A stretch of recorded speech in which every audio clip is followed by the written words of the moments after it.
2024 লোকসভা নির্বাচনের ফল ঘোষণা হওয়ার পর থেকে একের পর এক বিস্ফোরক বোমা ফেলছেন রাজ্য বিজেপির প্রাক্তন সভাপতি তথা মেদিনীপুরের প্রাক্তন সাংসদ দিলীপ ঘোষ। কখনো তিনি কাটিবাজির তত্ত্ব সামনে আনছেন, কখনো আবার দলের পুরনো কর্মীদের গুরুত্ব বুঝিয়ে দিচ্ছেন। শনিবার সকালেই তার নিজের এক্স হ্যান্ডেলে তিনি পোস্ট করলেন ওল্ড ইজ গোল্ড এবং তারপর থেকে বঙ্গ রাজনীতিতে চর্চা শুরু, যেখানে কিনা তৃণমূল অর্থাৎ রাজ্যের শাসক দলও বিজেপির এই নেতাকে সমর্থন করছেন।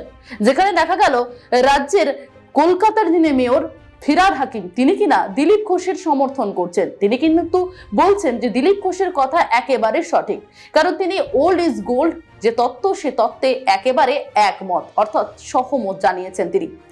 ফিরহাদ হাকিমের কথায় তিনি বলেন যে শুধুমাত্র বিজেপি নয়, তৃণমূলের তরফ থেকে এই ওল্ড ইজ গোল্ডে তিনি মানেন এবং এই ওল্ড ইজ গোল্ড বলতে তিনি বলছেন যেমন এই রাজ্যের তরুণ প্রজন্মকে উদ্যম এবং এগিয়ে যাওয়ার জন্য দরকার, সেরকমই অভিজ্ঞতার দিক থেকে দরকার প্রবীণ প্রজন্মকে। তাই ফিরহাদ হাকিমের কাছে এই ওল্ড ইজ গোল্ড একেবারে সম্পূর্ণ ঠিকঠাক বলে তিনি মনে করেন। তাই দিলীপ ঘোষের সঙ্গে একমত প্রকাশ করেছেন তিনি। এর পাশাপাশি আমরা কিছুদিন আগে দেখেছিলাম আদি বিজেপি এবং নব্য বিজেপির যে দ্বন্দ্ব শুরু হয়েছিল, সেই দ্বন্দ্ব কারোরই না জানা নয়, তা নিয়ে বিস্তর জলঘোলা হয়েছিল।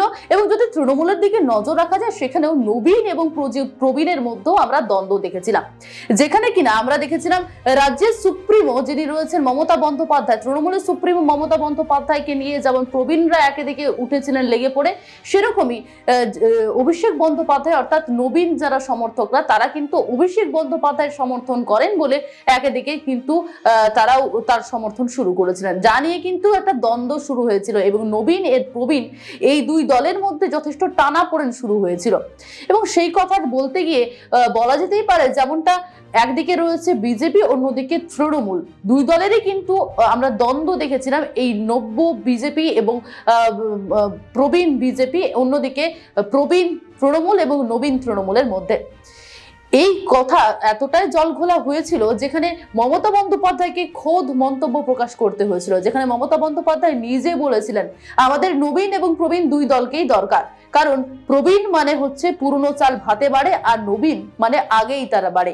কারণ মমতা বন্দ্যোপাধ্যায় এই মন্তব্যের জেরে যথেষ্ট একটা সমর্থক একটা শব্দ বলেছিলেন এবং তার জেরে কিন্তু যথেষ্ট তৃণমূলের তরফ থেকে সম্পূর্ণ একটা স্বস্তির আশ্বাস দেখেছিল যাদের মধ্যে দ্বন্দ্ব শুরু হয়েছিল।